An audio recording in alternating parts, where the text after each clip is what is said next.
কোরআনের পক্ষে যারা থাকে, কোরআনের সাথে যারা থাকে, তাদের ইজ্জত কি কমে না বাড়ে? এই ছেলেরা কথা বলে কেন? অনেক রিসার্চ করে গবেষণা করে দেখলাম নবীজির জীবনে 5 জনের কবরে নেমেছে। কথা বলা লাগবে কয়জনের? আচ্ছা, আত্মীয় স্বজন নবীজির কম না, সাহাবায়ে কিরাম তো কম না, কিন্তু 5 জনের কবরে জীবনে নামছে। 2 জন মহিলা, 3 জন পুরুষ। কয়জন পুরুষ? মহিলা কয়জন? ভাইজান আমার মনোযোগ দেন।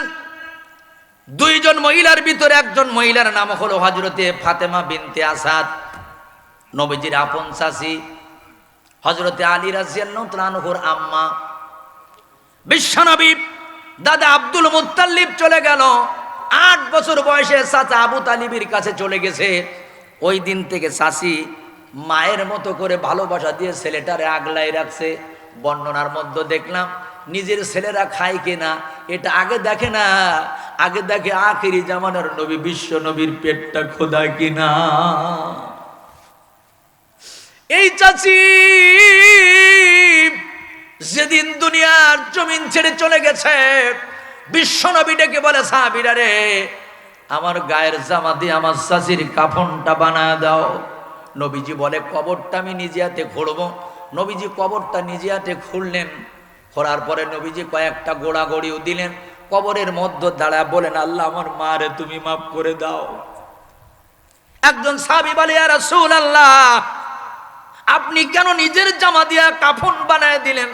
কেন কবরের মধ্যে আপনি গোড়াগড়ি দিলেন জানতে চায়। নবীজি ডেকে বলে, সাহাবী রে, এই জন্য আমার জামা দিয়ে কাফন বানায় দিলাম, যাতে করে আমার আল্লাহ তাআলা আমার চাচির গায়ে রহমতের জান্নাতের পোশাক পরায়া দেয়। এই জন্য কবরের মধ্যে গোড়াগড়ি দিলাম, ওই কবরের মাটি যেন আমার চাচিরে কোনো আযাব না দেয়। ভাইজান আমার, 2 নাম্বার যে মহিলা ছিল, এই মহিলার নাম ছিল উম্মে রোমান, নবীজির শাশুড়ি, হযরতে আবু বকর সিদ্দিক রাদিয়াল্লাহু তাআলা আনহুর স্ত্রী, আয়েশা সিদ্দিকা রাদিয়াল্লাহু তাআলা আনহার আম্মা। আল্লাহর নবী বর্ণনা করেন, এ আমার সাহাবীরা, জান্নাতি হুর আছে জান্নাতের মধ্যে। আর দুনিয়ার জমিনে যদি হুর দেখতে যাও, হুরে গেলমান যে নিয়ামত হায়াতু, সবচেয়ে বড় কর নিয়ামতে দিদারে তু। জান্নাতের মধ্যে সবচেয়ে বড় নিয়ামত থাকবে হলো জান্নাতের হুর। তোমরা যদি দুনিয়াতে বসে জান্নাতে হুর দেখতে চাও, তাহলে হযরতে আবু বকরের স্ত্রী উম্মে রুমানকে দেখে নাও। জোরে বলা যাবে কি মারহাবা, সে নাকি জান্নাতি হুর। দুনিয়ার থেকে নবীজি ঘোষণা দিচ্ছে, কবরে নেমেই 2টি হাত তুলে কয়, আল্লাহ ইসলামের জন্য কি করেছে তুমি জানো, তোমার কাছে গোপন নাই, আল্লাহ তারে তুমি মাফ করে দাও। উদাহরণটা খুব ভালো করে নিয়েন। পুরুষের ভিতরে যিনি একজন ছিল আব্দুল উজ্জা, ছোটবেলায় বাবা মারা গেছে, মা আর এক ঘরে বিবাহ করছে, আর ছেলেটা চাচার বাড়িতে মানুষ হয়েছে। কার বাড়ি বলুন তো? যেই না বুঝতে শিখেছে, ওর কলিজার মধ্যে রাসূলের প্রেম আর কোরআনের মহব্বত ঢুকেছে। জোরে কোন আল্লাহু আকবার। একদিন গিয়ে বলতেছে, চাচা ইসলাম ধর্ম গ্রহণ করব, দুনিয়ার সব ধর্ম মিথ্যা, ইসলাম ধর্ম হলো সত্য। চাচা ওরে দড়ি দিয়ে বেঁধে রাখছে সন্ধ্যা পর্যন্ত, তারপরও ছেড়ে দিছে। আবার কয় আমি ইসলাম ধর্ম গ্রহণ করতে চাই। মুসলমান ভাইরা আমার, পা থেকে মাথা পর্যন্ত পিটানো হলো, রক্তাক্ত শরীর। রাত্র যখন হয়ে গেছে, চাচা শরীর থেকে সব কাপড়গুলো খুলে নিয়েছে, উলাঙ্গ করে এবার বলতেছে, যা। ছেলেটা বলল, চাচা আপনি আমার উলাঙ্গ করলেন কেন? বলে, তোর বাবা নাই মা নাই, আমি তোরে সব দিতাম, ইসলাম গ্রহণ করবি, মুহাম্মদ সাল্লাল্লাহু আলাইহি সাল্লামের উম্মত হবি, এই জন্য আমার দেয় একটা সুতা পর্যন্ত তোর শরীরে আমি রাখবো না। জনম দুঃখিনী মার কাছে গিয়ে রাত্রিবেলা একটা ডাক দিচ্ছে, মা, ও মা, আমি তোমার আব্দুল উজ্জা। মাঝন এই দৃশ্যটা দেখে কিতাবের মধ্যে লিখছে, একটা কাপড় নিয়ে, একটা কম্বল নিয়ে 2টো ভাগ করে একটা পরায় দিছে আর একটা গায়ে দিছে। কি চাস? বলে, মা আমি ইসলাম ধর্ম গ্রহণ করবে। যা এদিকে মদিনা যা, মুহাম্মদ সাল্লাল্লাহু আলাইহি সাল্লামের কাছে যা। এক দৌড় দিছে। সকালবেলা ফজরের নামাজ পড়ে নবীজি বসা, ছেলেটা এসে দাঁড়ায় গেছে। নবীজি বললেন, নাম কি, পরিচয় কি? পরিচয় দিল। নবীজির হাতে হাত রেখে ইসলাম ধর্ম গ্রহণ করাইয়া আল্লাহ রাসূল ডেকে বলেন, আমার সাহাবীরা, তোমরা এদিকে আসো, আজকের থেকে এর নাম আব্দুল উজ্জানা, আজকের থেকে নাম হলো আব্দুল্লাহ জুল বিজাদাইন, 2 টুকরা কম্বলওয়ালা। জোরে কোন সুবহান। 1 টুকরা পরা, 1 টুকরা গায়ে। বন্ধুরা রে আমার, 2 টুকরা কম্বলওয়ালা ঘোষণা দিল। আমি সব থেকে বড় অবাক হলাম, তাবুকের যুদ্ধে ছেলেটা দাঁড়ায় গেছে, বিশ্বনবী হাত ধরে বলে, আব্দুল্লাহ জুল বিজাদাইন এইদিকে আসো, তোমার যুদ্ধে যাওয়া লাগবে না। বলে ইয়া রাসূলুল্লাহ কেন যাওয়া লাগবে না? বলে ইসলামের জন্য যা করেছো, তুমি যদি জ্বর হয়ে মারা যাও, কিয়ামতের ময়দানে আমার আল্লাহ তোমার শহীদদের কাতারে দাঁড়া দিবি। এই আব্দুল উজ্জা, তোমার যুদ্ধে যাওয়া লাগবে না, তুমি যা করেছো যদি জ্বরে মারা যাও, কিয়ামতের ময়দানে শহীদদের কাতারে দাঁড়াবা। ওনার জীবনী পড়ে দেখলাম মসজিদে একজন জোরে জোরে কোরআন পড়তেছে। হযরত ওমর ধমক দেয়, বেটা জোরে পড়িস কেন, আস্তে পড়, নামাজের ডিস্টার্ব হয়। নবীজি গিয়া কয়, ওমর ওরে কিছু বলো না, ও না ইসলামের জন্য সব কিছু দিয়া উলাঙ্গ হয়ে আসছে। ওমর ওরে কিছু বলো না, ওমর ওরে কিছু বলো না, ওরা ইসলামের জন্য সব দিয়া দিছে। বাজান, বাংলাদেশে অনেক জেলায় যখন যায়, সাতক্ষীরার কথাটা শুনলেই কলিজাটা ভরে যায়। কেন জানেন?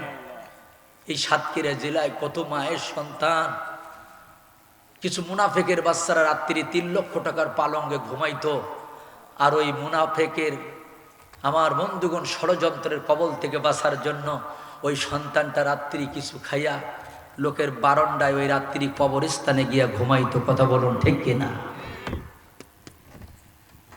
এই সাতক্ষীরার কত মায়ের সন্তান সারা রাত কবরস্থানে ঘুমাইছে, কিন্তু ঈমান বিক্রি করে নাই। তোমরা যখন গার্লফ্রেন্ড নিয়ে, স্ত্রী নিয়ে মন্টু সাহেবের বাগান বাড়ি ঘুরতে গেছ, পদ্মা সেতু দেখতে গেছো, এই কাথন্ডার অনেক মায়ের সন্তান মিথ্যা মামলা খাইয়া সাতক্ষীরা গিয়া উকিলের পিছনে ঘুরেছে, মদ করে জামিন হয়েছে, মার্ডার কেসে জামিন হয়েছে, ধর্ষকের জামিন হয়েছে। ইচ্ছে করে জামাত শিবির আর বিএনপিদের সেদিন জামিন দেওয়া হয় না। কেন? ওদের জামিন দেওয়া হতো, এদের হতো না। আমার বন্ধুগণ, আর একটা উদাহরণ দিলে বুঝবেন। ঈদুল ফিতরের দিন সব বাড়িতে কোরমা পোলাও রান্না হতো। একটা ভ্যানওয়ালার বাড়িতে কিন্তু সেমাই চিনি আসতো, কিন্তু যার বাচ্চাটা জেলখানায়, ওই বাড়িতে কোনো হাড়ি চুলু জ্বলতো না। ওই বাড়িতে কোনো হাড়ি চুলু জ্বলতো না। 4 বছরের বাচ্চাটা মাকে বলতো, মা সব বাচ্চারা নতুন জামা গায়ে দিবে, আমার আব্বু কি আমার নতুন জামা দিবে না? তো এই মাটা সান্ত্বনা দিয়ে বলতো, মা রে, ঈদের দিন যার বাবা জেলখানায় থাকে তার বাচ্চার গায়ে নতুন জামা পরতে হয় না। ঈদের দিন যার বাবা জেলখানায় থাকে তাদের বাড়ি না হাড়ি চুলু জ্বালাইতে হয় না। এত কিছু দেখেও অনেকের চোখে পানি আসে না। পানি আসে কখন? ও অবৈধ টাকার ঘর পোড়ানো দেখলে, বাড়ি পোড়ানো দেখলে মানুষের এইরকম ক্ষতি করে। ও 16টা বছর কলিজায় যারা দাও দাও করে আগুন জ্বালিয়েছে, মিথ্যা মামলা দিয়ে বছরের পর বছর জেলখানায় রেখেছে, মায়ের কোল থেকে সন্তানকে নিয়ে ক্রস ফায়ারের নাটক করেছে, তখন তোর চোখে পানি আসে নাই? তখন তোর মায়া কান্না আসে নাই? অবৈধ টাকার ঘর পোড়ানো দেখলে তোর মায়া কান্না আসে? আমি বলি, তোর রক্ত পরীক্ষা করা দত্তর শরীরে মুসলমানের রক্ত হারায় গেছে। ঠিক কিনা বলুন? আমার বন্ধুগণ, মহব্বত যদি করতে হয়, আল্লাহর কোরআনের সাথে মহব্বত করবি। আল কোরআন হুজ্জাতুল্লাহ কা আলাইক, কিয়ামতের ময়দানে আল্লাহর কোরআন তোকে জান্নাতের মেহমান করে বানায় দিবি। এই বাংলাদেশে যত শিল্পী আছে, একটা শিল্পী কোরআনের কথা বলছে, হিন্দু মানুষ, তার কিন্তু সম্মান বেড়ে গেছে। আমি ঢাকায় মাহফিলে গেলাম, যা দেখি আমার উপরে নকুল কুমার বিশ্বাসের নাম। আমার মেজাজটা মনে মনে খারাপ হচ্ছে, হিন্দু মানুষ তার নাম আমার উপরে। মাইকটা ধরেই হিন্দু মানুষ ত্রিপিটক, রামায়ণ, মহাভারত, জিন্দাবিস্তা কোনো কিছু নিয়ে বললো না, একেবারে ডাইরেক্ট আল্লাহর কোরআন নিয়ে কয় কোরআন হলো এই দুনিয়ার জীবন্ত গ্রন্থ। তুমি প্রশ্ন করো উত্তর পাবে এমন প্রাণবন্ত। কোরআন হলো এই দুনিয়ার জীবন্ত গ্রন্থ। কথাটা কি বললো? কোরআন হলো এই দুনিয়ার জীবন্ত গ্রন্থ, প্রশ্ন করো উত্তর পাবে এমন প্রাণবন্ত। তার মানে এমন কোনো কঠিন প্রশ্ন নাই। তিবিয়া নাল্লি কুল্লি সাই, কঠিন প্রশ্নের সঠিক জবাব। সুবহানাল্লাহ বলবেন না? তিবিয়া নাল্লি কুল্লি সাই। যদি প্রশ্ন করো তোমার নাম কি, হ্যাঁ প্রিয় পুতি, বলবে তখন ইন্নাহু কোরআনুল কারীম। যদি প্রশ্ন করো কোরআন তোমার দেশের বাড়ি কই, বলবে চালাও গি মাহফুজ ঠিকানাহীন নই। বলো দুনিয়াতে আছে কয়টা এমন মধুর মন্ত্র, কোরআন হলো এই দুনিয়ার জীবন্ত গ্রন্থ। বলুন মারহাবা। একটা তো গাইলো, পরবর্তীতে আবার গাইলো যদি আগুন লেগে ধ্বংস হয়ে যায়, ধ্বংস হয়ে যায়। যদি আগুন লেগে ধ্বংস হয় পৃথিবীর সব বইয়ের দোকান, তবু বিশ্ব থেকে হারাবে না পবিত্র কোরআন। পাকিস্তানের জিয়া মল্ল বিমান দুর্ঘটনায় বিমান পড়ে ছাই হইল, কোরআন পড়ে নাই। ও সুন্দর করে বলছে করবে কেমন করে কোরআন ধ্বংস আগুনের তেজ, আছে বিশ্ব ভরা অগণিত কোরআনের হাফেজ। ও তারা ছাপিয়ে কোরআনের বাণী বাসাবে কোরআনের মান, ও তারা ছাপিয়ে কোরআনের বাণী বাসাবে কোরআনের মান। বিশ্ব থেকে হারাবে না পবিত্র কোরআন। বলুন মারহাবা। কষ্ট হয় আপনাদের? তাহলে কোরআনের সাথে যারা থাকে তাদের ইজ্জত কি কমে না বাড়ে? এই যে যুবক ছেলেগুলা এরা গান করতে পারে, কনসার্ট পুতুল নাচ করলে করতে পারতো। কোরআনের পক্ষে থেকে এলাকাবাজির সহযোগিতায় কয়েকজন মিলে আজকে কোরআনের মাহফিল দিল, কোরআনের পক্ষে কাজ করলো। ছোট্ট একটা উদাহরণ দেই, গত কয়েকদিন আগে শ্যামনগরে মাহফিল করলাম, 4টা ছেলে পাকড়ি নিল। কয়টা? তো হাফেজ সাহেব কাঁদতেছে পিছনে দাঁড়ায়। আমার জীবনে নতুন কিছু দেখলাম যে ছাত্র পাকড়ি নাই, হুজুর কান্দে। মাহফিল শেষে আমি জিজ্ঞাসা করলাম, হুজুর আপনি কাঁদলেন কেন?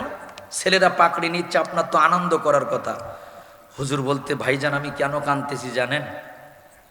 ওই 4টা ছেলের বাবাকে ডেকে আপনি যখন নিজে হাতে টুপি পরাই দিচ্ছিলেন 4টা, রাসূলের হাদিসের কথা মনে পড়লো, কিয়ামতের ময়দানে আমার আল্লাহ কুদরতি ভাবে ওদের মাথায় নূরের মুকুট পরাইয়া দিবে। হুজুর দুচোখের পানি ছেড়ে দিয়ে কান্দের পরে বাইরে 20টা বছর বিবাহ করলাম, আমার কোনো সন্তান নাই। আমার মনে হচ্ছিল আল্লাহ আমার জন্য একটা ছেলে দেয়, ওরে আমি কোরআনের হাফেজ বানাবো, কিয়ামতের ময়দানে আমিও নূরের মুকুট মাথায় নিব। ওহুদের যুদ্ধের কথা মনে পড়ে গেল। 70 জন শহীদ হয়েছে, তো 68টা লাশ পাওয়া গেছে। কয়টা কথা বলা লাগবে ভাইরা আমার? 68টা লাশ, 2টা নাই। একজন এসে বলে, ইয়া রাসূলুল্লাহ হাবিবাল্লাহ, আপনার আপন চাচা আমির হামজাকে পাচ্ছি না। আরেকজন কয়, হুজুর হানজালাকেও পাই না। একজন মহিলা এসে বলে, ইয়া রাসূলুল্লাহ, যদি কেউ শহীদ হয় তার কি গোসল করানো লাগে? নবী বলে না। হুজুর তার কি কাফন পরানো লাগে? নবীজি বললেন না। মহিলাটা বলল, হুজুর কিছুদিন আগে আপনি খেজুর ছড়াইয়া বিবাহ পড়ালেন, উনি আমার স্বামী হানজালা। ইয়া রাসূলুল্লাহ, আমার স্বামীর একটু গোসল করাবেন। হুজুর আমার স্বামী যেন নাপাক না থাকে, স্বামী আমার পাক হয়।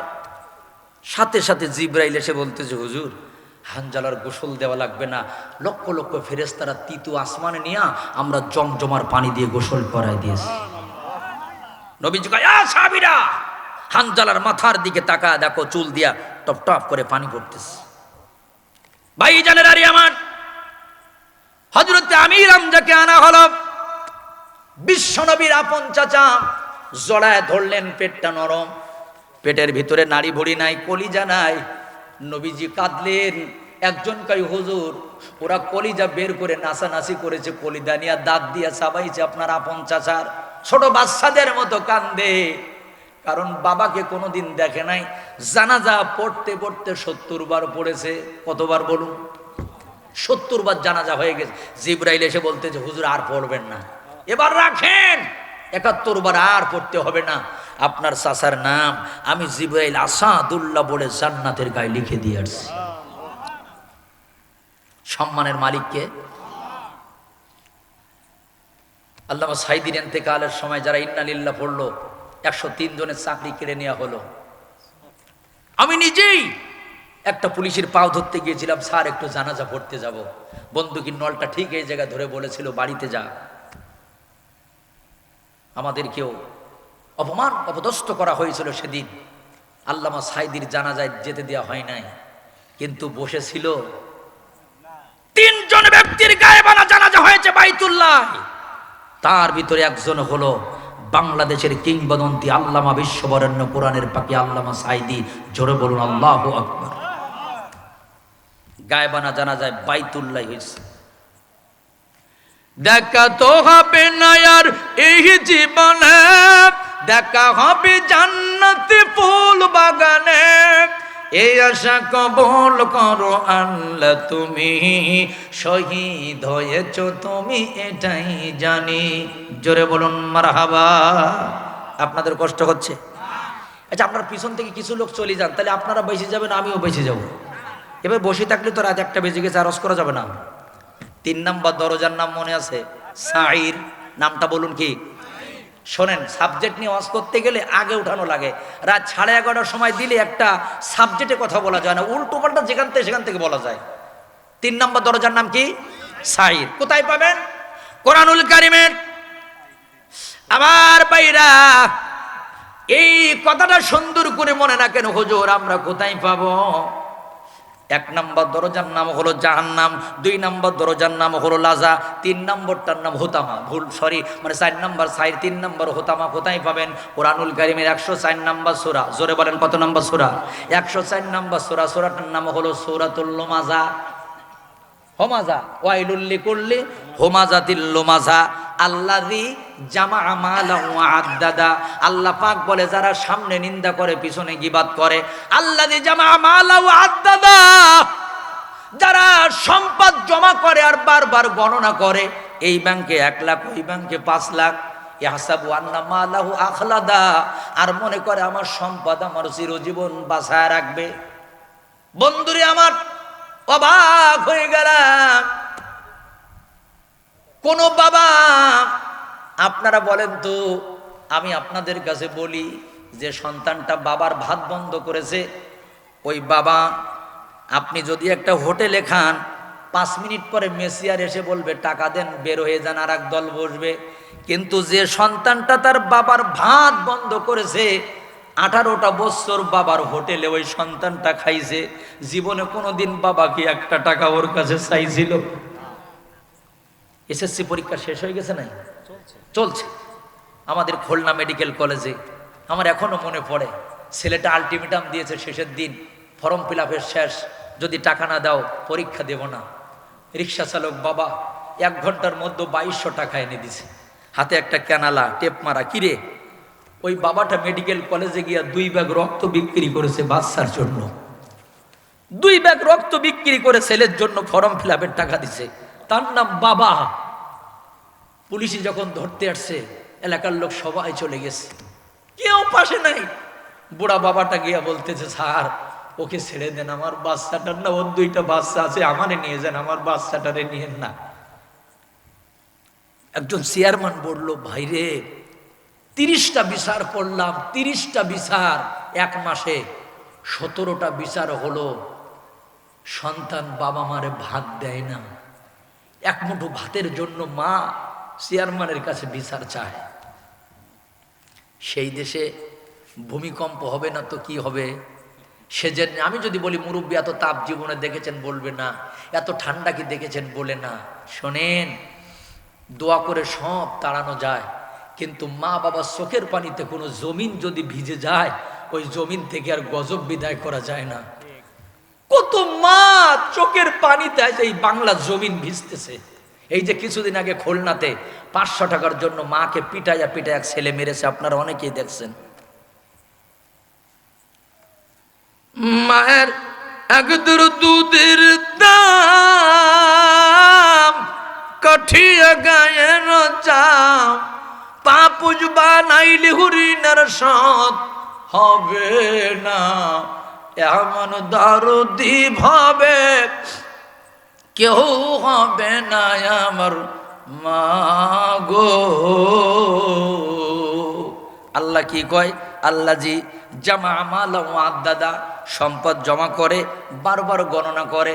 ইয়াহসাবু আন্না মালা আখলাদা, সম্পদ আমার চিরজীবন বাঁচায় রাখবে। ওই বাপ মার খাইতে দিলে আমরা গরিব হয়ে যাব। ওই বউটা বুদ্ধি দেয়, তোমার বাবা মা এখনো জোয়ান, এখন খেতে দেবো কেন, এখন কাজ করতে বলো, যখন ইনকাম করতে না পারবে তখন দেখবো। কত বড় কুলাঙ্গার, কত বড় বেয়াদব! ওর মা বাবা কি শিক্ষা দিয়েছে ওই মেয়েটাকে, ও কি জানে না? ও তো মা ভাত চাইছে আর ওই মার কাছ থেকে তাজা রক্ত খাইছে। 3টা মাস পানি পর্যন্ত মা পেটে রাখতে পারে নাই, বমি হয়ে উঠে গেছে। 5 মাসে গিয়া ডাক্তার সুন্দর করে লিখে দিয়েছে এই মহিলার গায়ে 3 ব্যাগ রক্ত দেওয়া লাগবে, রক্ত কম। কেন জানেন? ওই রক্তগুলো হাওয়া হয়ে যায় নাই। পেটের বাচ্চাটা প্রতিদিন শুষে শুষে নিজের শরীরটা মোটা করতেছে। 9 মাসে একটা সন্তান 3.5 কেজি ওজন হয়ে গেছে, মোটা তাজা হয়ে গেছে। আর ওই মা গালে ঘা হয়ে গেছে, মার পাটা ফুলে গেছে, রক্ত নাই, দাঁড়াইতে পারে না, মাথা ঘোরে। ডেলিভারিতে যখন যাবে প্রায় লোকের ডেকে বলে আমারে মাফ করে দিও, আর আমি মরে গেলে আমার বাচ্চাটারে তোমরা এতিমখানায় দিও না।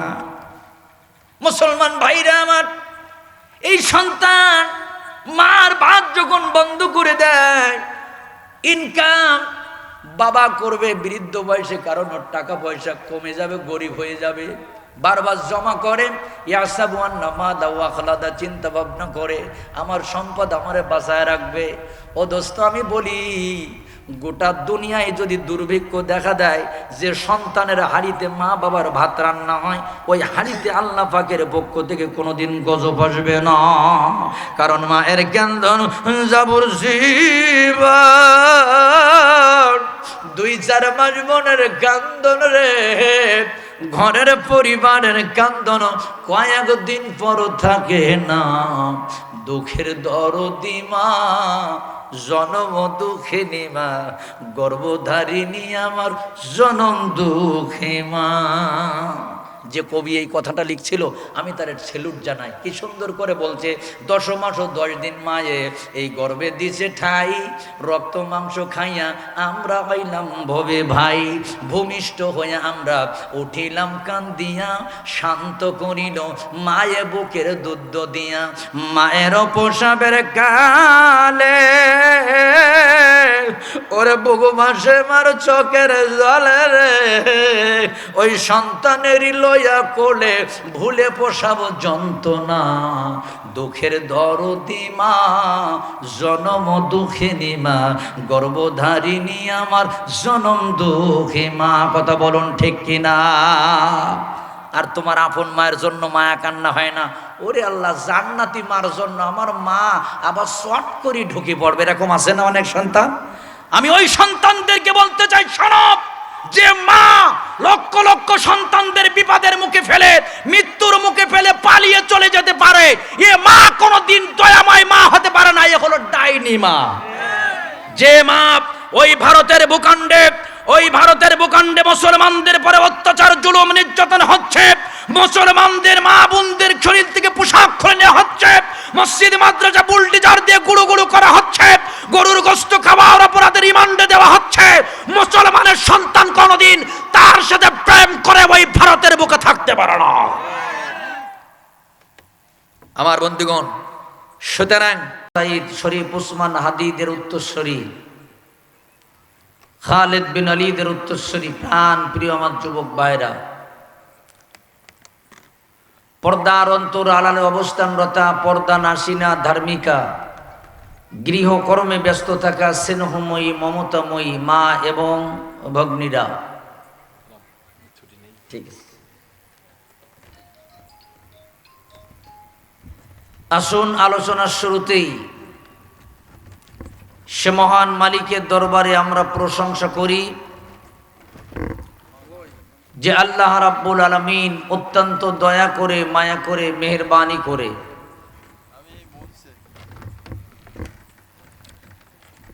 এ রাত 11:40 পর্যন্ত আমাদেরকে বসায় রেখেছেন। রাস্তাঘাটে দোকানপাটে অনেক মায়ের সন্তান আছে, ছিল, যারা নিজেদেরকে মুসলিম বলে পরিচয় দেয়, মুসলমানের সন্তান দাবি করে। 5টা মিনিটের জন্য হলেও এখানে আসতে পারে নাই এমন মুসলমান আজকে এই মাহফিলে পাওয়া যায়।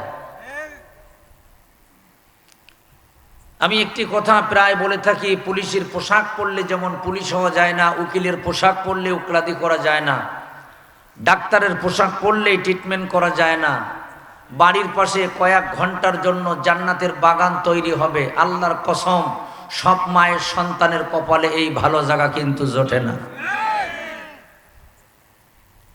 এখানে আসা, এখানে বসা নিঃসন্দেহে একটি কপালের প্রয়োজন।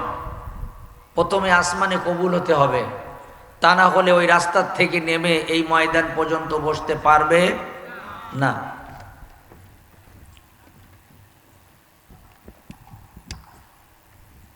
তো আসুন আমরা আলোচনার শুরুতেই প্রশংসা করব সেই আল্লাহ, যিনি রাজাধিরাজ সম্রাটের সম্রাট, যার কাছ থেকে আমরা পৃথিবীতে এসেছি এবং যার কাছে একদিন চলে যাওয়া লাগবে, যিনি ইজ্জতের মালিক, যিনি বেইজ্জতের মালিক, সমস্ত ক্ষমতার মালিক যে আল্লাহ তাআলা, তাতে কোনো সন্দেহ আছে? এখানে কোনো মদখোর, গাঁজাখোর, নেশাখোর, জুয়াখোরের প্রশংসা হবে না। কোরআন বিরোধী, ইসলাম বিরোধী, আলেম ওলামা বিরোধী কোনো নাফরমানদের প্রশংসা আমরা করছি না।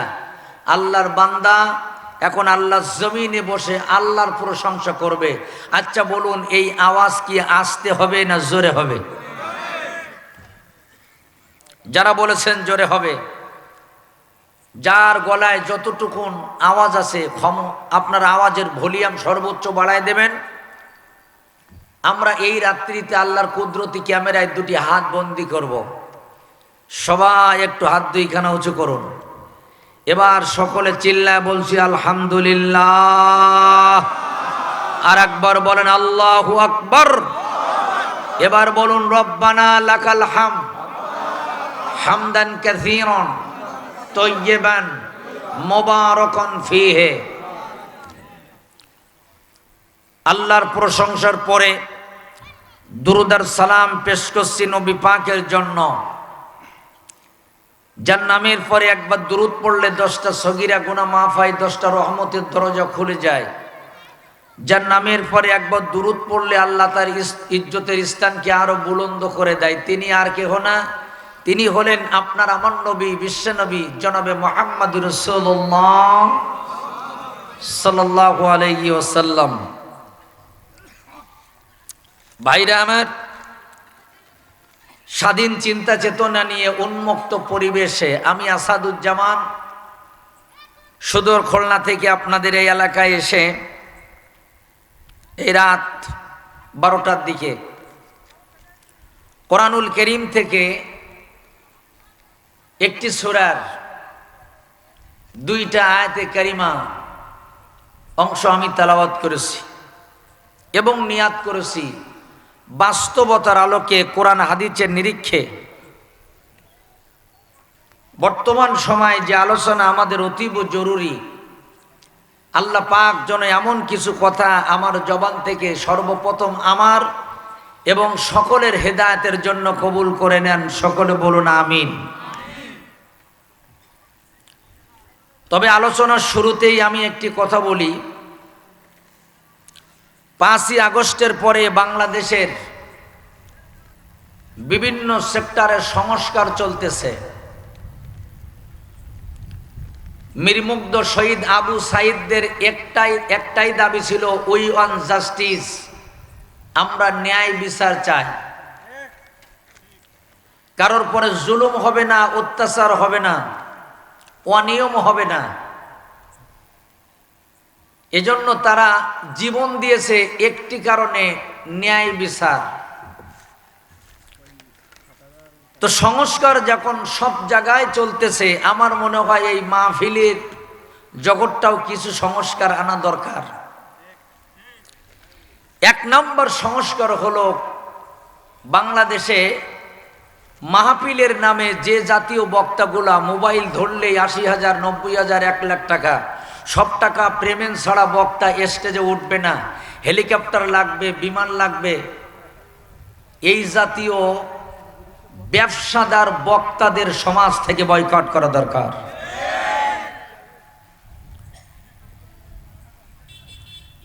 আরেকটি সংস্কার এই স্টেজে আনতে হবে। কোন বক্তা যদি বেশি বেশি ইসলামী সঙ্গীত গায়, চায়ের টেবিলে সকালবেলা আলোচনা হয় যে হুজুর ওয়াজ করিনি, খালি গান গেয়ে টাকা নিয়ে চলে গেছে। কোন বক্তা যদি একটু জোরে সরে কথা বলে, কিছু শ্রোতা আলোচনা করে যে হুজুর ওয়াজ করে নাই, খালি রাজনীতি করে টাকা নিয়ে চলে গেছে। হুজুর একটু কিস্সা কাহিনী বললেই দুই একজন বলে হুজুর ওয়াজ তো করিনি, খালি গল্প করে সময় কাটাইছে। আমার ভাইরা, এখানে যদি আপনারা লিখতেন সিরাত মাহফিল, তাহলে রসুলের জীবন আদর্শ নিয়ে কথা হতো। যদি লিখতেন ঈসা আলাইহিস সোয়াব মাহফিল, কবর জগতের আলোচনাই হতো। কিন্তু আপনারা লিখেছেন তাফসিরুল কোরআন মাহফিল। তার মানে আপনারা আমাদের বোঝাতে চাচ্ছেন যে হুজুর, আমরা বক্তা চেহারা দেখার জন্য আসি নাই, খিচুড়ির প্যাকেট আর বিরিয়ানির প্যাকেটের লোভে আসি নাই। এই কাথন্ডার মানুষ আমরা আল্লাহর কোরআন থেকে তাফসির শুনতে এসেছি।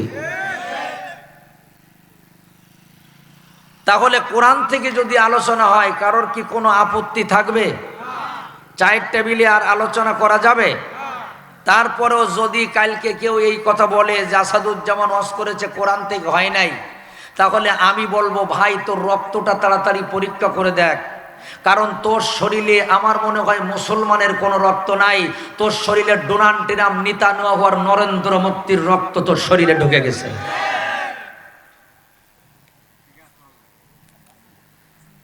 কোরআনুল কারীমের ভিতরে ১১৪টা সূরা, ১৫ নম্বর একটি সূরার নাম সূরাতুল হিজর। আমার সাথে কথা বলেন, সূরাটার নাম কি? হিজর শব্দের অর্থ হলো পাথুরি পাহাড়। এই সূরাটায় ৯৯টা আয়াতে কারিমা আছে। কয়টা বলুন তো? ৯৯টা। আমি ৪৩ এবং ৪৪ দুইটা আয়াতে কারিমা তেলাওয়াত করেছি। তবে মানে তাফসীরের ভিতরে ঢোকার আগেই আর একটা কথা বলি। মরহুম আইনুদ্দিন আল আজাদ ওনার ইন্তেকালের আগে একটা কথা বলেছিল, নারিকেল, সরিষা, তিসি, বাদাম, সোয়াবিন, সূর্যমুখী তিলে তেল আর ডিজেল কেরাসিন, গন্ধ তেলে গিন্নির পরাণ খুশিতে যায় ভরিয়া, তেল বিনা চলে না দুনিয়া। তেল যে কত গুরুত্বপূর্ণ জিনিস, এই 2026 সালে রাত ৩টার সময় লাইন দিয়ে পরের দিন আসরের সময় ৩০০ টাকা তেল যারা নিয়েছে তারাই বোঝে। উনি বুঝাইতে চাচ্ছেন যে তেল ছাড়া বাস চলে না, ট্রাক চলে না, মাইক্রো চলে না, ভ্যানের চাকায়ও মাঝে মাঝে তেল দেওয়া লাগে। বাজান, সব জায়গায় যখন তেল দিতে হয়, বক্তারাও কিন্তু তেল ছাড়া চলতে পারে না। আপনি বলবেন হুজুর বক্তাদের আবার তেল কি? বক্তাদের তেল হলো, বক্তা যতক্ষণ করবে ওয়াজ, শ্রোতারা দিবে বক্তার সাথে সাথে তার সর্বোচ্চ গলার আওয়াজ। আল্লাহর কসম, বক্তারা শ্রোতার আওয়াজ যদি একত্রিত হয়, আপনারা থাকবেন যতক্ষণ, বক্তা থাকবে ততক্ষণ।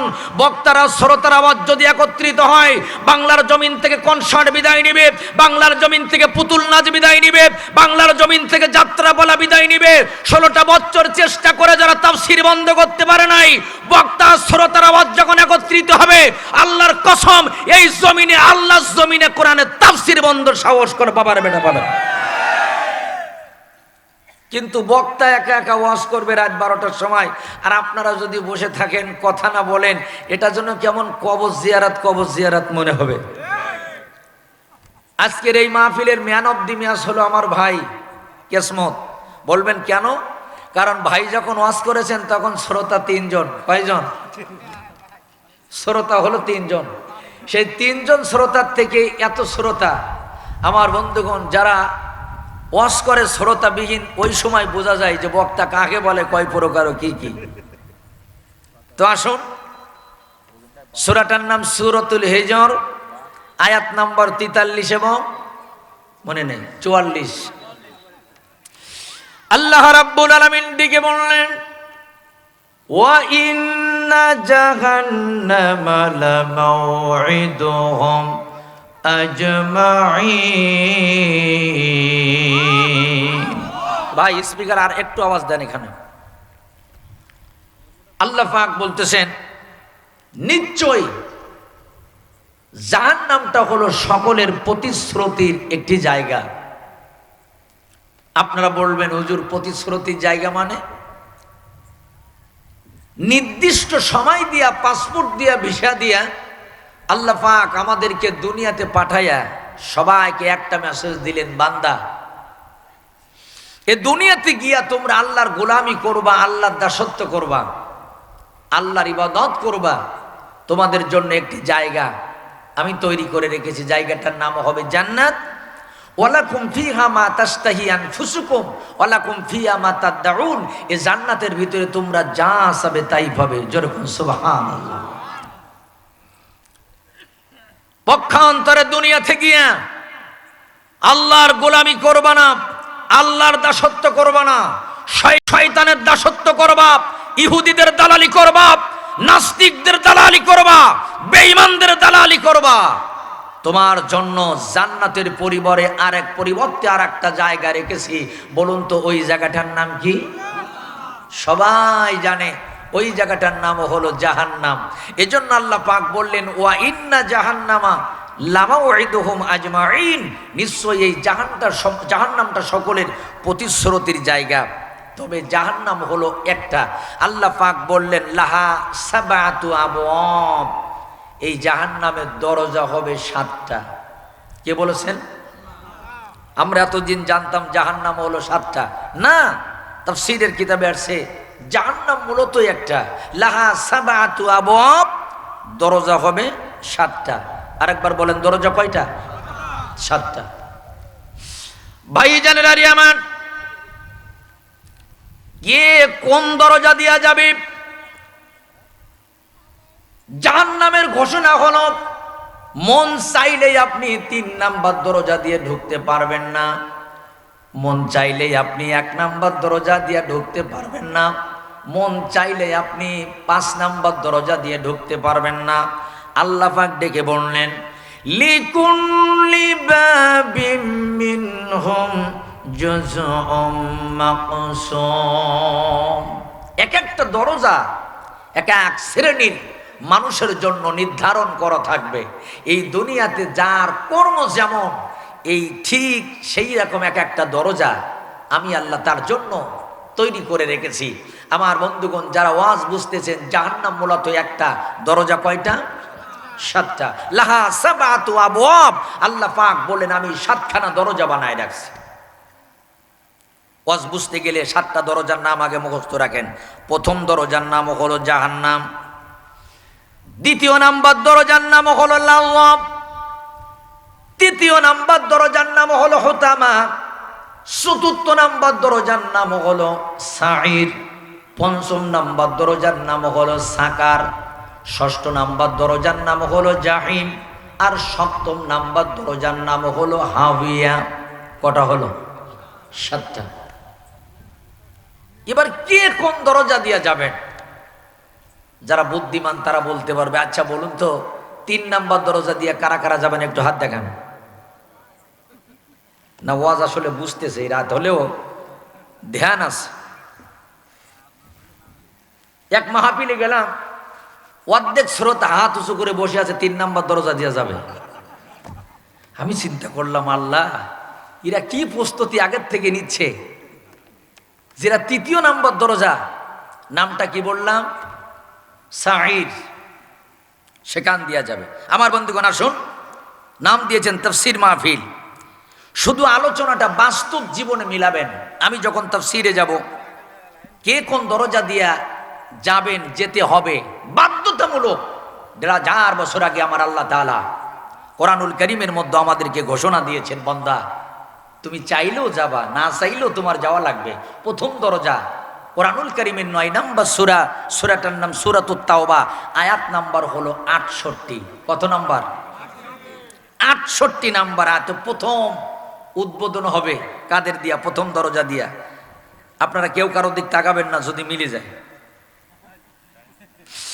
আল্লাহ রাব্বুল আলামিন ডেকে বললেন, ওয়া'আদাল্লাহুল মুনাফিকিনা ওয়াল মুনাফিকাতি ওয়াল কুফফারা নার জাহান্নামা খালিদিনা ফিহা।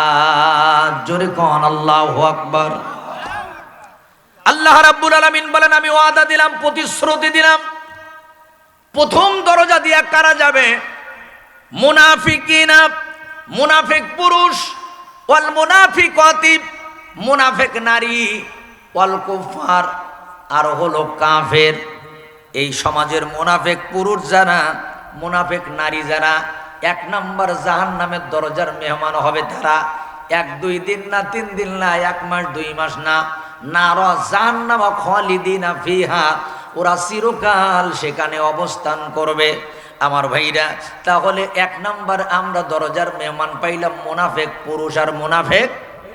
তবে আমার মনে হয় এই কাতনটাই কোনো মুনাফিক নেই।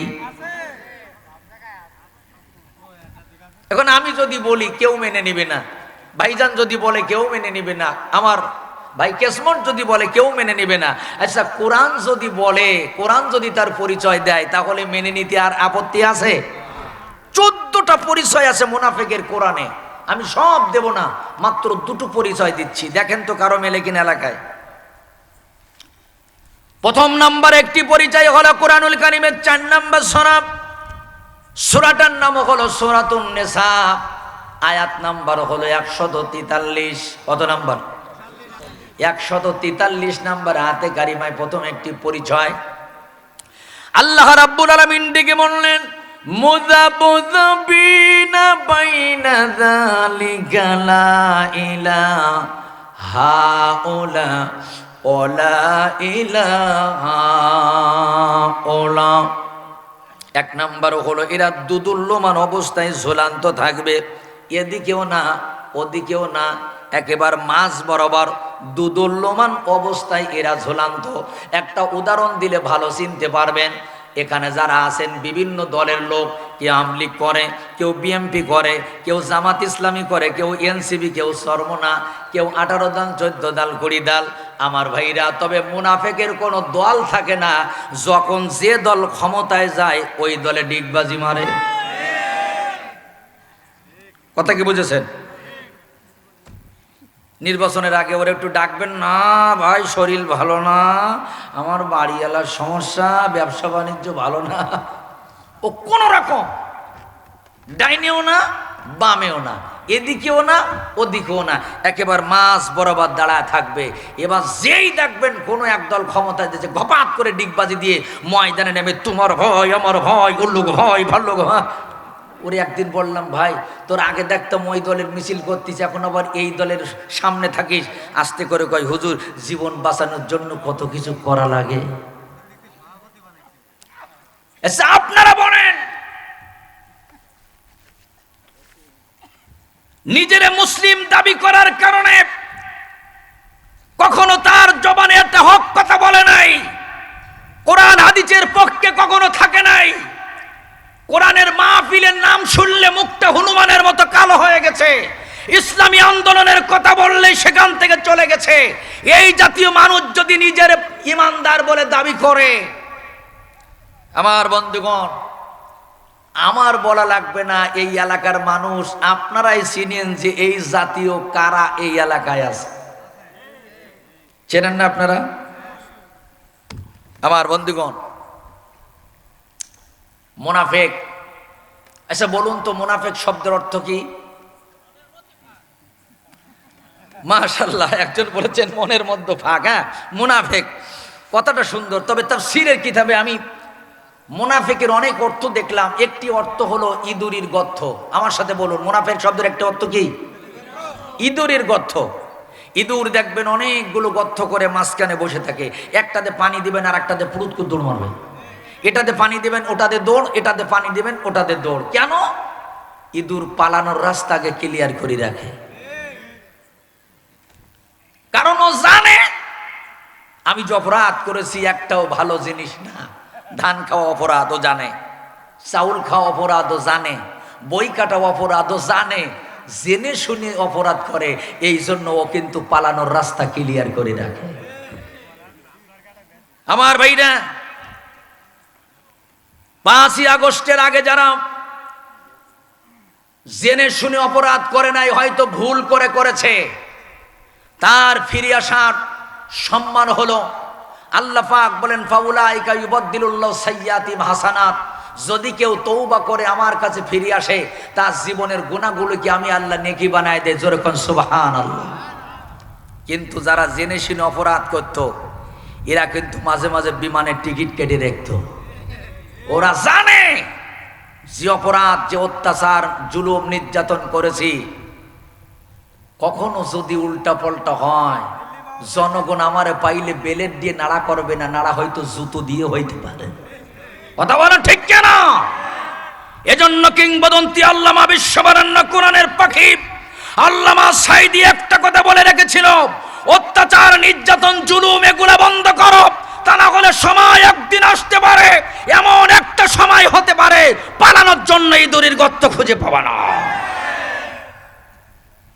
সারাটা জীবন যারা পদ্মার বিরুদ্ধে, বোরকার বিরুদ্ধে কথা বলতো, 5ই আগস্টের দিন বউর বোরকা নিজে পড়া শুরু করেছে। বউ কয় বোরকা কি করবা? কয় আমি পড়ব। আমার ভাইরা, যারা দাড়ির বিরুদ্ধে কথা বলতো, আজকে তাদের 2-1জনের মুখে দাড়িও দেখা যাচ্ছে। জোরে কোন ঠিক কিনা?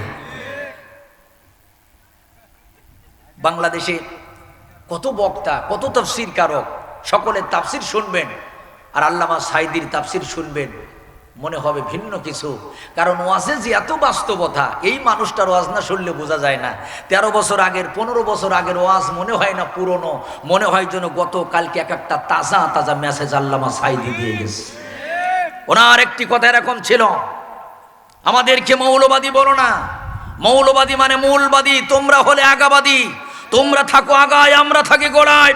12 কোটি মানুষ আস্তে করে যদি গাছের গোড়া নাড়া দেয়, বাংলাদেশে জায়গা হবে না, দিল্লির মামু বাড়িতেই পড়বা। সেই দিল্লির মামু বাড়িতে তুমি এখনো আসো। মুসলমানদের উপর অত্যাচার, নির্যাতন, জুলুম হচ্ছে। মসজিদগুলো, মাদ্রাসাগুলো বুলডোজার দিয়ে গুঁড়ো করা হচ্ছে। ওই শুভেন্দ্র কুলাঙ্গার আর নরেন্দ্র মোদীর নেতৃত্বে আপনার আমার মুসলমান ভাইয়ের শহীদ থেকে যারা রক্ত ঝরাইতেছে, মা বোনদের ইজ্জত নিয়ে যারা টানাটানি করতেছে, আমি আসাদুজ্জামান বলি প্রত্যেকটা মুসলমান ঐক্যবদ্ধ হওয়া দরকার। প্রত্যেকেরই এক বাক্যে ওই সমস্ত বেঈমানদের বিরুদ্ধে ময়দানে নামা দরকার। জোরে বলেন কথা ঠিক কিনা? মনে রাখবেন, অস্ত্র ঝঞ্ঝনিতে মুসলমানের বিজয় আসে নাই, সংখ্যাগরিষ্ঠতার মাধ্যমে মুসলমানের বিজয় আসে নাই। মুসলমান বীরের জাতি, মুসলমানের শৈল উমারের রক্ত, খালিদ বিন ওলীদের রক্ত, মুসলমান মরতে যাতে জীবন দিতে জানে, বাতিলের কাছে কখনো মাথা নত করতে জানে না। এজন্য সাবধান, এখনো সময় আছে, এখনো সাবধান করে দিচ্ছি, থেমে যাও। ওরা যখন কোরআন থেকে 26টা আয়াত বাদ দিতে চেয়েছিল, তার 3 দিন আগে একটা অডিও ফাঁস হলো। একজন বলেছিল যে মুসলমানদের কোরআন মৌমাছির চাকের মতো, আস্তে করে বসে গেলে মধু পাওয়া যায়, কিন্তু ওই চাকে যদি কেউ ঢিল মারে তার কিন্তু আর উপায় থাকে না। গরুর গোশত খাওয়ার অপরাধী রিমান্ডে দিয়েছে, মুসলমান সহ্য করেছে। আপনারা মান নবীকে, আপনারা মান নবীকে তারা গালাগালি করেছে, মুসলমান সহ্য করেছে। বাবরি মসজিদ ভেঙে মন্দির বানিয়েছে, মুসলমান সহ্য করেছে। আল্লাহর কোরআনের উপরে যারা আঘাত করেছে, মুসলমান সহ্য করবে না। ওরা ভয় পেয়ে বলেছিল যে মুসলমানদের কোরআনের বিরুদ্ধে যে মামলা করেছে, 50,000 রুপিয়া তার উপরে জরিমানা করা হলো। তারাই বলেছিল যে মুসলমানদের কোরআন কিয়ামতের আগে পরিবর্তন হবে না। 26টা আয়াত তো দূরের কথা, 26টা জের জবর পর্যন্ত মুসলমানের কোরআন থেকে পরিবর্তন হবে না। জোরে বলুন আল্লাহু আকবার। সেই কোরআন আজও আছে না নাই? সেই মুসলমান আজও আছে না নাই? আমার বন্ধুগণ, এজন্য আমরা তাদেরকে বলবো এখনো সময় আছে, ফিরে আসেন। তা না হলে আমার আল্লাহ ধরে ধরে ধরে না, ধরলে কিন্তু ছাড়ে না। আল্লাহ ছাড় দেয়, একেবারে ছেড়ে দেয় না। আমার আল্লাহ ছাড় দেয়, একেবারে ছেড়ে দেয় না। বন্ধুরা আমার, বলতেছিলাম যে জাহান্নামের প্রথম দরজা দিয়ে তারা যাবে যারা মুনাফিক পুরুষ এবং মুনাফিক মহিলা। আল্লাহ রাব্বুল আলামিন কুরআনুল কারীমের মধ্যে বলেন, ইন্নাল মুনাফিকিনা ফিদ দারকিল আসফালি মিনান নার। কাফের বেঈমান যাবে জাহান্নামে, মুনাফিক যাবে জাহান্নামের আরো নিচে। খলিফাতুল মুসলিমের হযরত উমর, ওনার জীবনীতে একটা ঘটনা দেখে অবাক হয়ে গেলাম। বিশ্বনবী মদিনার বড় বড় কাফের ছিল, তাদের লিস্ট করে নাই। বড় বড় মোমেন ছিল, তাদের লিস্ট করে নবীজি সাহাবায়ে কিরামদের কাছে জমা দেয় নাই। আল্লাহ নবীর ইন্তেকালের আগে মদিনায় এক গ্রুপের লিস্ট করে হযরতে হুযায়ফা রাদিয়াল্লাহু তাআলা আনহুর কাছে জমা দিয়েছিল। বলুন তো এই গ্রুপটা কি ছিল? ওরাই ছিল মুনাফিক। নবীজি কাফেরের লিস্ট করলো না, ইমানদারের লিস্ট করলো না, ইন্তেকালের আগে মুনাফিকের লিস্ট করে বলল, হুযায়ফা এটা হলো মদিনার মুনাফিকদের লিস্ট। কেন? ওয়ালা তুসাল্লি আলা আহাদিম মিনহুম মাতা আবাদা ওয়ালা তাকুম আলা কবরি। এই মুসলমান মারা গেলে ওদের জানাজায় যাওয়া যাবে না, ওদের কবরের পাশে দাঁড়ানোও যাবে না, ওদের জন্য দোয়াও করা যাবে না। বলুন তো এই নিষেধ কার? আরো জোরে বলেন কার? এই নিষেধ হলো আল্লাহ। ওদের জানাজা তো পড়াই যাবে না, ওদের কবরের কাছে দাঁড়ানোও যাবে না। হযরত ওমর গভীর রাতে হযরত হুযায়ফার বাড়িতে গিয়ে ডাক দিয়ে বলেন, দোস্ত। হযরত হুযায়ফা উঠলেন, তুমি বলো তো আমার ইন্তেকালের পরে তুমি কি আমার জানাজা পড়বা?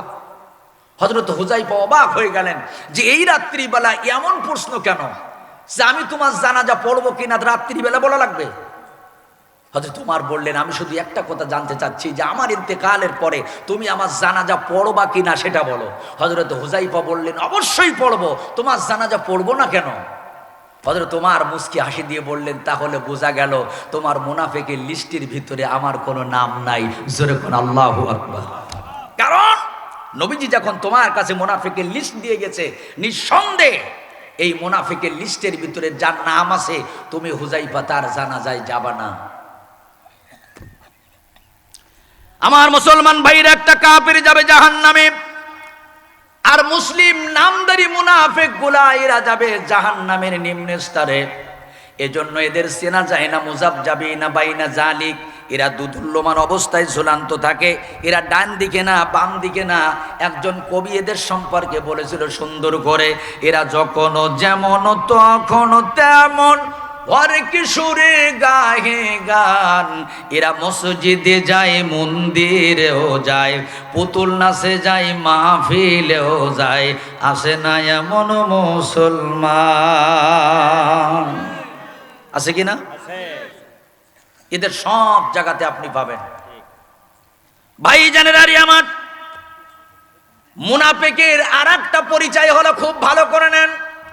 আল্লাহ রাব্বুল আলামিন দিকে বললেন, আল্লাযীনা হুম আন সালাতিহিম সাহুন আল্লাযীনা হুম ইরাউন। জোরে কোন আল্লাহু আকবার। এরা যারা ইবাদত করে, এই ইবাদত অলসতার সাথে করে, আর যে ইবাদত গুলো করে, ইবাদত সব মানুষ দেখানোর জন্য করে, আল্লাহর জন্য করে না। কার দেখানোর জন্য করে? মানুষের দেখানোর জন্য করে, কিন্তু আল্লাহর জন্য কোনো ইবাদত করে না। যা করে সব মানুষ দেখানোর জন্য। আমার বন্ধুগণ, আপনাদের এলাকা আছে কিনা জানি না, তবে আমাদের কয়রার কথা বলি, খুলনার কথা বলি, কিছু মুরব্বীরা এমন আছে সারা সপ্তাহ নামাজ পড়ে না, জুমার নামাজও পড়ে না, কিন্তু নতুন বিয়াই আসলি চাচার নামাজ পড়া জায়গা। কিছু যুবক নামাজ পড়ে না, কিন্তু শ্বশুর বাড়ি যেই ঘন ঘন নামাজ পড়ে, আম্মা যায় নামাজ দেন, আম্মা শাশুড়ি কয় আহা হা কি আল্লাহর ওলি এক জামাই আমি পাইছি। ও শয়তান বাড়ি কি নামাজ পড়ে? তোমার বাড়ি নামাজ নেই, শ্বশুর বাড়ি গেলি নামাজ পড়া জাগায়, এ কি আল্লাহর নামাজ না শাশুড়ির দেখানির নামাজ? তুমি সারা সপ্তাহ নামাজ পড়ো না, বিয়াই বাড়ি আসলি নামাজ পড়া জায়গায়, এটা হলো বিয়ার দেখানির নামাজ। মাঘ মাসে পৌষ মাসে তোমার মসজিদই পাওয়া যায় না, আর গরমকালে দুটো ফ্যান তোমার একা লাগে। 12টার সময় মসজিদে পাওয়া যায়, আবার আসরের আগে তোমার মসজিদে ঘুমানে থাকা দেখা যায়, অথচ ঠান্ডার সময় মসজিদে পাওয়া যেত না। এই যে গরমকালে তোমার মসজিদে পাওয়া যায়, ঠান্ডার সময় পাওয়া যায় না, এ কি আল্লাহর নামাজ না বাতাস খাওয়ার নামাজ? বাইরে আমার জীবনে কোনোদিন মার কবর জিয়ারাত করে না, বাবার কবর জিয়ারাত করে না, কিন্তু নমিনেশন পাওয়ার জন্য শাহজালালের কবর জিয়ারাত করা লাগে। জীবনে কারো সালাম দেয় না, আর নির্বাচনের সময় সামাইঘুম ওরে আল্লাহ, সালামের ঠেলায় মুখে ফেনা উঠে যায়। তখন দেখবেন কত সালাম। যখন আসে নির্বাচন দিতে হয় ভোট, সরাসরি হয় তখন কত সাদা কালো নোট। অনেকে সাজে তখন বসন্তের কোকিল, পরে দেখবেন ওর কথাই কাজে থাকে না কোনো মিল। ভাই ও ভোটের জন্য করিলাম, স্টেজের পর উঠে দেয় বড় বড় ভাষণ, ওরাই মানে না কিন্তু আইনের শাসন। আবার অনেকেই শাস্তে চায় জনদরদি, ওরে আসন উদ্দেশ্য তাকে ক্ষমতার গদি। কারণ ভাত পায় না কত লোকে, কাপড় নাই পরনে, আর ওর কোটি টাকা ব্যয় হয় শুধু কুকুর পালনে। ওরে দেশের জনগণ তোদের নাইকি রে স্মরণ, ওরে দেশের জনগণ তোদের নাইকি রে স্মরণ, ঠিক কিনা? জীবিত বাপ মারে খেতে দেয় না, মরার পরে ৫,০০০ লোকের তেহেরি রান্না করে খাইতে দেয়। ঈদের দিন মায়ের গায়ে জাকাতের শাড়ি, ঈদের দিন বাবার গায়ে জাকাতের পাঞ্জাবি, আর বউয়ের গায়ে ৫,০০০ টাকা দামের 3 পিস। বাবা বৃদ্ধ বয়সে ভ্যান চালায়, রিক্সা চালায়, মা লোকের বাড়ি ভিক্ষা করে, আর আল্লাহর বান্দার সামনের কাতারে নামাজ পড়ে কপালে দাগ হয়ে গেছে, মসজিদ থেকে বের হয়ে ১,৩৫০ টাকা সুদি মারে। আপনাদের এলাকায় নেই? আছে ভাই জানেন আরে আমার। এজন্য কিছু আছে মুনাফেক, আর কিছু আছে আন্তর্জাতিক মানের তাজা টাটকা মোনা। 4 লিপ টান দেন, একটু 4 লিপ টান দেন। মোনা, জোরে বলেন মোনা। চেনা যাবে ইমানদার যারা কোরআনের আলোচনা শুনলেই তাদের আনন্দ লাগে, মজা লাগে, তৃপ্তি লাগে। কিন্তু যেগুলো মুনাফেক, ওর মুখের দিকে তাকাইলে বুঝবেন ওর মুখ কিন্তু হনুমানের মতো কালো হয়ে যাবে। যে হুজুর ওয়াজ করে না কেন? কারণ ও জানে কোরআনের সত্য কথা যখন প্রচার হবে, ওর চরিত্রগুলো তখন স্টেজের পারে ফুটে উঠবে। জোরে বলেন ঠিক কিনা? ওরা চায় না, ওরা কোরআনের চুমা খেতে চায়, ওরা